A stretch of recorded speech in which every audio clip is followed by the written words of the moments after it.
these are the things that really have the ability to piss me off and put me in a bad mood.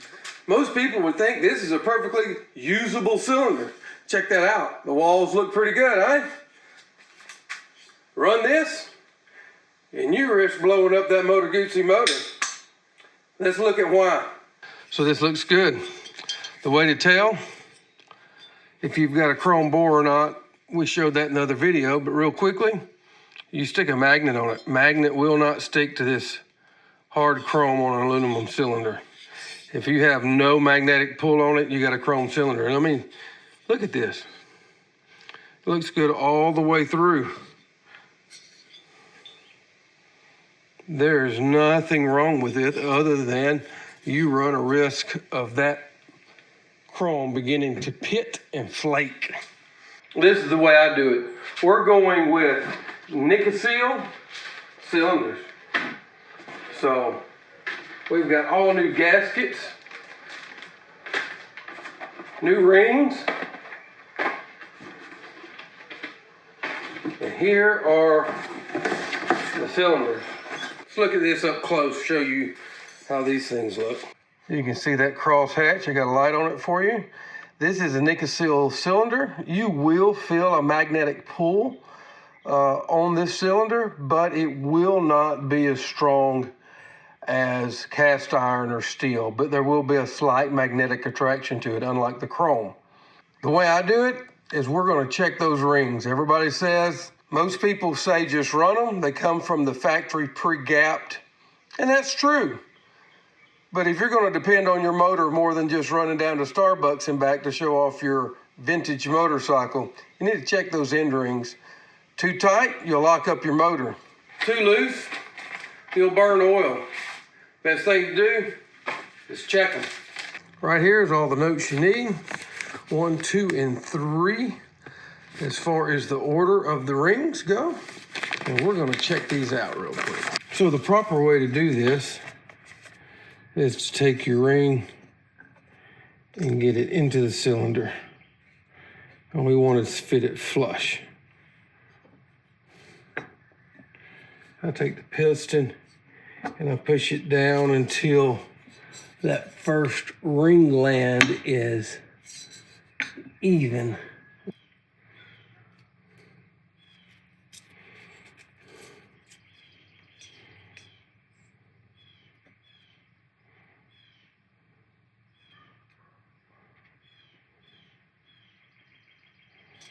We're going to call that the right gap, but what we're going to do is check the next size just to make sure. And that is right. So that is 12 thousandths gap on the top ring. Okay, checking that. That was 12 thousandths or just past 0.3 millimeters.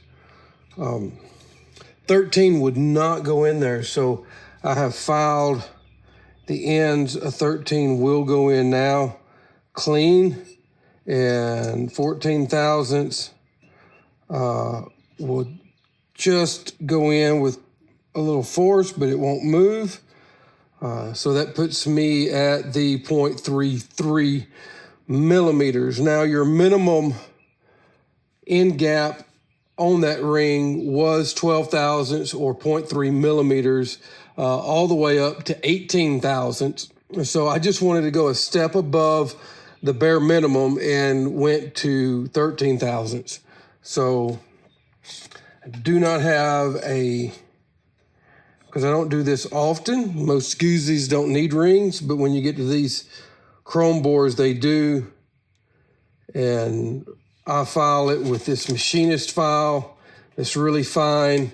We just took off basically a touch over 1/1000th of an inch. And when you do that, you just need to make sure when you're through that those ring gap is square, and the way the ring gap is square. And the way I do that is I go and push them all the way together and just make sure they line up perfectly. That keeps you good on your rings. So we're gonna do this for all of these rings, and I'll get back with you. You won't have to watch all of this. I just wanted to go in a little bit of detail with that. One other piece of information is when you file these rings, I at least always go up and down and make sure you keep everything square and flush and flat. And then when you're done, I don't know if you can see this here, and you can't see it in the video. Look to your left, you see that shiny piece on the edge of that ring? That is where I took the file and put a slight chamfer on that ring. And you can see I did it on the edges and across the top. That's just to make sure that you didn't leave a bore in there that would scuff that cylinder. You can see it even better here on the back side. So that's the way that works. I'll show you some things that I typically do. Here's all the gaps on those rings. I write them down in here so that I know what they're at. And if I ever, for some odd reason, go back into the motor and want to check something, I know where I started at. So as you can see, the second cylinder, whenever I went to do the gaps, I didn't have to file anything. That's not entirely true. I didn't have to file the first two rings. It came up at 13 thousandths, 14 thousandths on the gaps on those, and I did have to file the oil ring. I couldn't even get an 8 thousandths in there, and minimum's 10.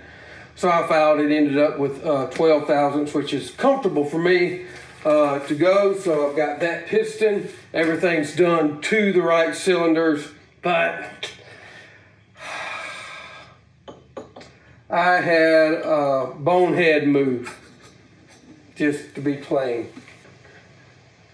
These are the things that really have the ability to piss me off and put me in a bad mood. But here is the oil scraper ring. I got another one already on the way.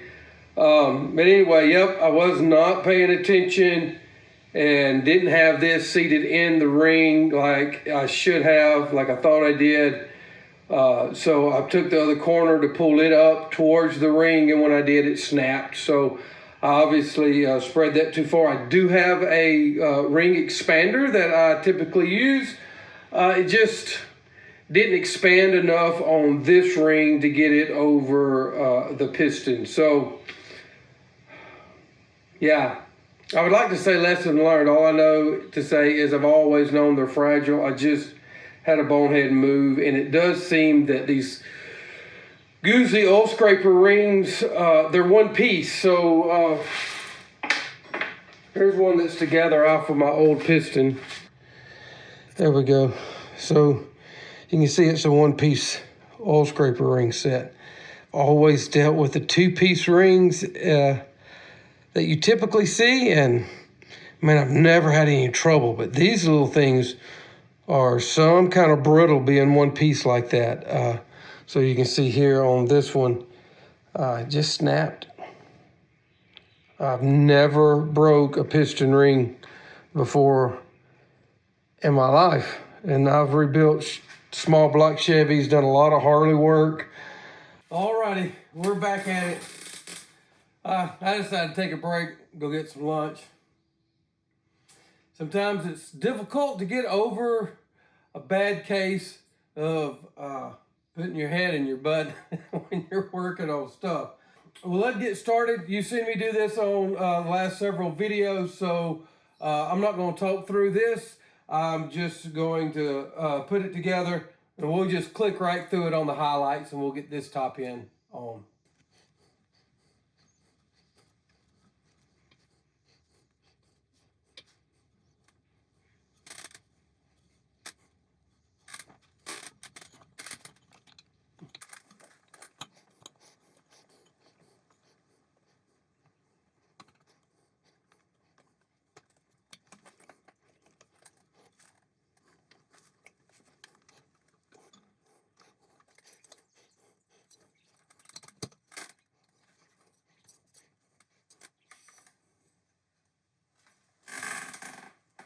That other video just ended all of a sudden, kind of abruptly, didn't it? Well, what happened is I slid that cylinder down oil ring number 2 broke. I couldn't address it with you guys. That was that put me at my limit. So turned off video, went in the house, cried in my Cheerios, so to speak, ordered another $60 set of rings to fix that. I just want to take a moment before we get back into this video, which I just want to show you these 3-piece ring setups that I'm used to dealing with. And what you have is you have that ring that goes in the middle, and then you have a top ring and a bottom ring, and they go together and all sandwich like so.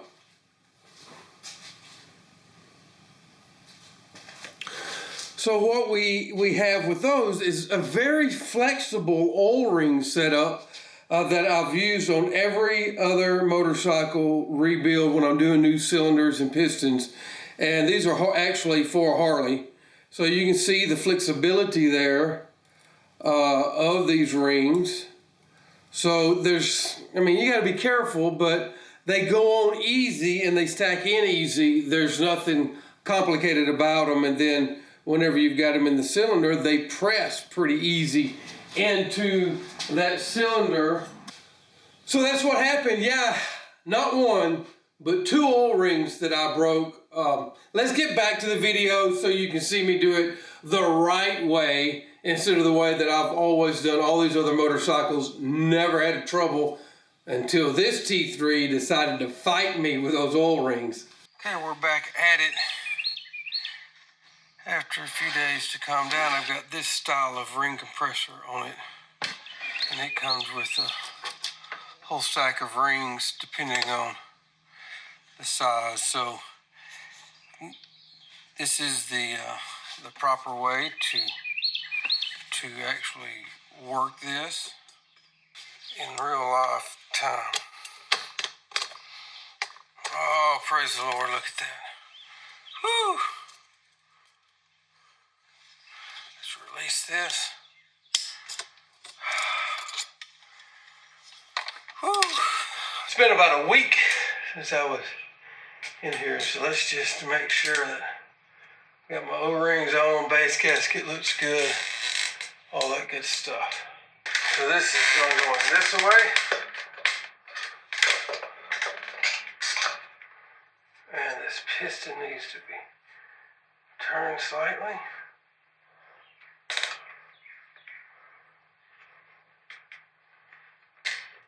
VR1 racing oil, high zinc content.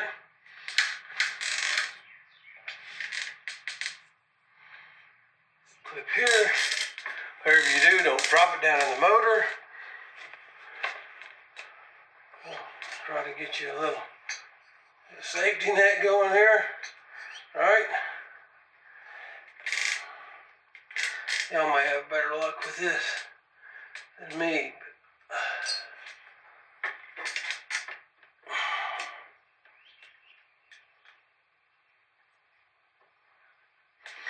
I'll use this pin. Push that thing home. Heard it click. Too many stories of these little clips coming loose in motors. Just helped a guy out that came by the house the other day, and same thing happened to him. One of those clips came loose and allowed the pin to come out far enough to run on the cylinder and just gouge it out. So, oh, they're good. So,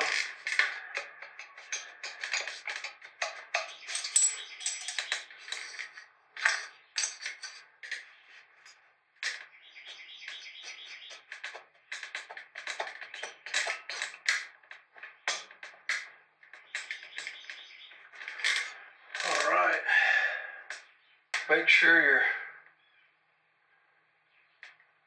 copper piece goes here.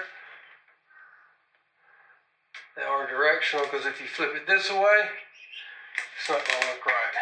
It's going to miss that hole, you're going to leak. Look at that. Beautiful. Beautiful. Get your little O-rings on.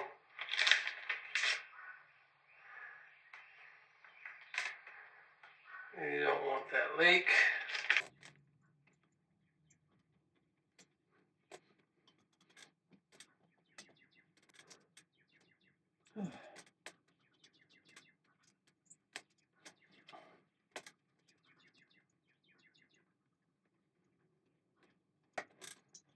What?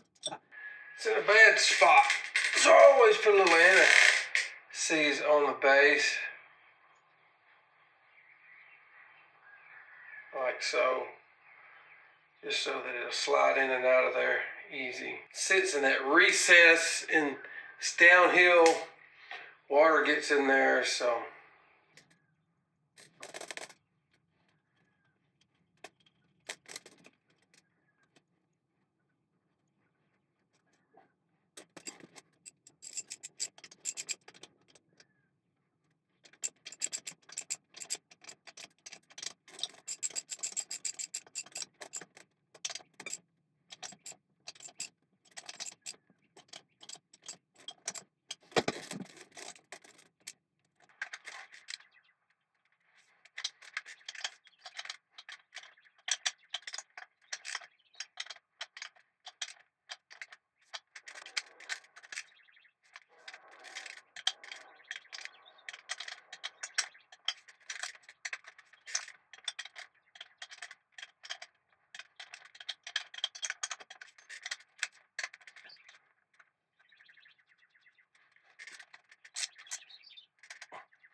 The valve set.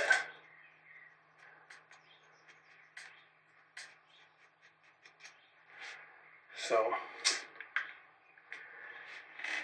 put some oil on this since it has been set up for a long time without running. And I've still got a little ways to go with it myself. So, we'll go ahead and get some oil in there. I wasn't going to bring you in on this, but I run into this sometimes. It's just, people think these need to be just tight, and honestly, they don't need to be that tight. They just need to be snugged up or torqued. I don't even go to the torque level the factory calls for, and I don't have leaks, but this one wouldn't come out. The Allen head stripped. I drove a star bit in there. It's still stripped. This thing is just way over tight. All of these, they were stupid tight. I don't know if that's really turning or I'm just chiseling the head off. That's turning. I wonder if I can get enough real estate with one of these star bits or Torx bits if you prefer.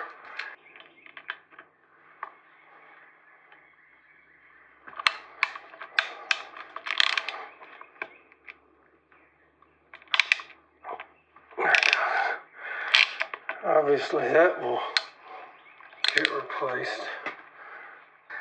Chisel work, partly because you move the leverage point out a little bit.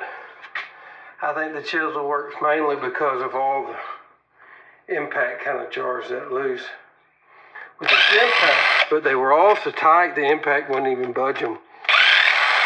So it's just, I don't know, maybe the gasket was leaking and they thought the answer was just, let's just tighten the P-diddling out of the bolt to make it stop, but it's always just a recipe for disaster. But I'm talking to intelligent people, y'all know that.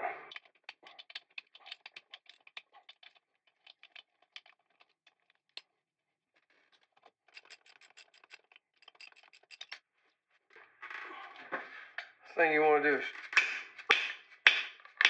strip that bolt out. You see how far it went down when I hammered on it? It's had some trash in it. That really wasn't as tight as it should have been, I don't think. Always had trouble getting these things off. That one just popped right out. Now let's try it. There we go. So if you can see this, you can see the little wear, a little bit of wear on that stem. Not any really to speak of on the other. You can definitely see where it's been burning a lot of oil. This is the reason you replace chrome cylinders. If you're not careful, you're going to get my shop cat in here.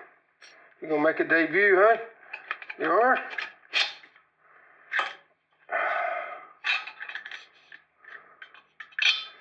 So, can you see? You see those like flat spots in there? That's the chrome coming off. So, while the other was good, this one's got flat in it, so that means the chrome was starting to flake on this one. So, yeah, good thing to change them, eh? Let me move you over here so you can see my shop cat. Hey, say hello to everybody, shop kitty. Huh? There you go. Say hello. It's my mouser. Oh, shop cat. He comes up. If I get cat hair in my motor, at least it'll purr going down the road. Yeah. Let's just get back on this motor. Cat, stop it. All right. Yeah, you gotta go, kitty kitty. Gots to go. This is a wrist pin puller. Never had to use them before, but I bought it when I first started working on Harley motors because I assumed I was going to need it. And never did. So I thought, well, I'll never use this thing. I sure have needed it on the Guzzi's. So this side that goes against the piston is angle cut in it so that it fits the side of the piston when it pulls out.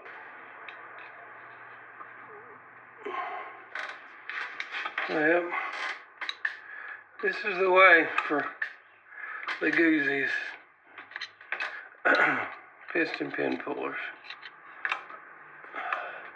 They're just such tight wrist pins.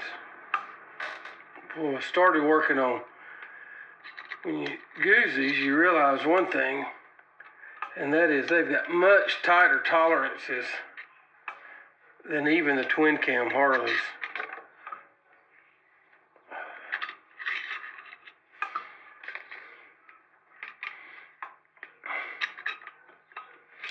And they can spin up so much higher too from the factory, you know. It's nothing for one of these little motors to spin up 7,500, and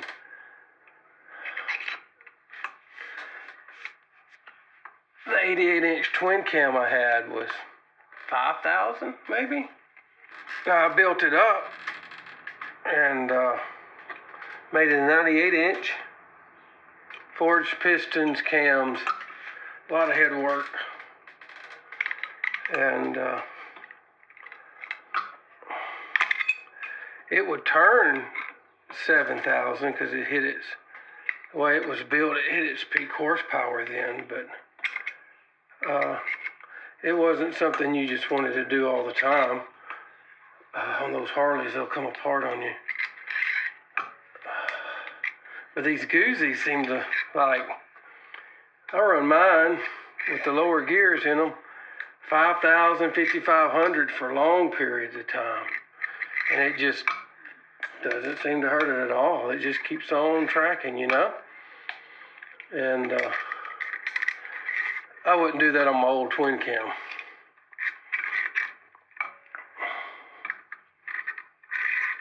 Made a lot more horsepower than this. But my gosh, I had a lot of money in the motor with the pistons and the heads and cylinders, huge throttle body. Made 120 something horsepower to the rear tire. And these, I bet the 1,000 I've got, I wouldn't be surprised if it just did 50 to the rear tire.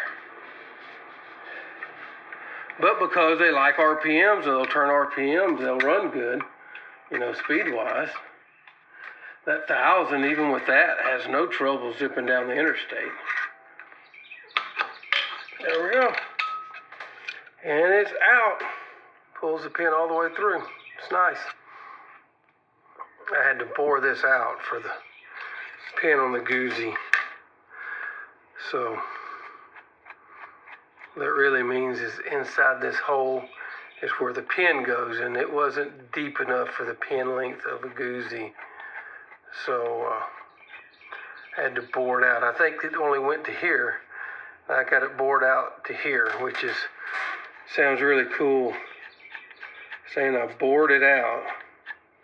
What it really means is I took a bit the right size, and since this is just aluminum, not even strong aluminum at that, I just drilled it out. Good. Let's look at these lifters. I had to replace the lifters on the other side. That's a beauty. There's no pitting or anything on that one. Looks nice. Got some pitting on this one.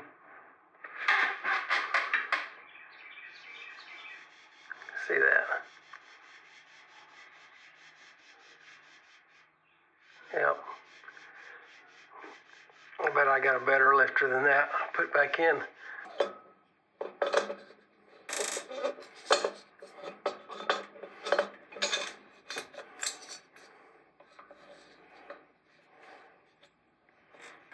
And it's into that clip. It's all the way in. That one worked for me. Thank you. Thank you.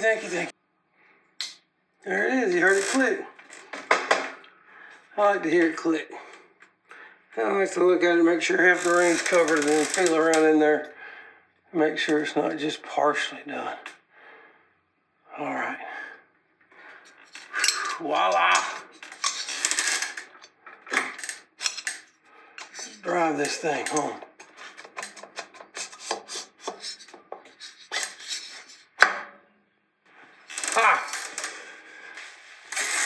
Got everything buttoned back up, but this is interesting to me.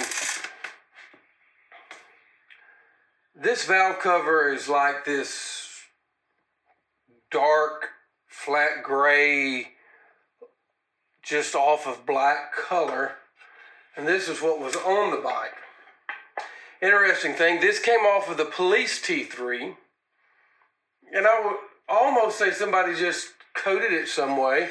But then all the little connectors like this are also the same color. And maybe it was just somebody that's very meticulous with all the stuff. But other things on that bike didn't look so meticulous.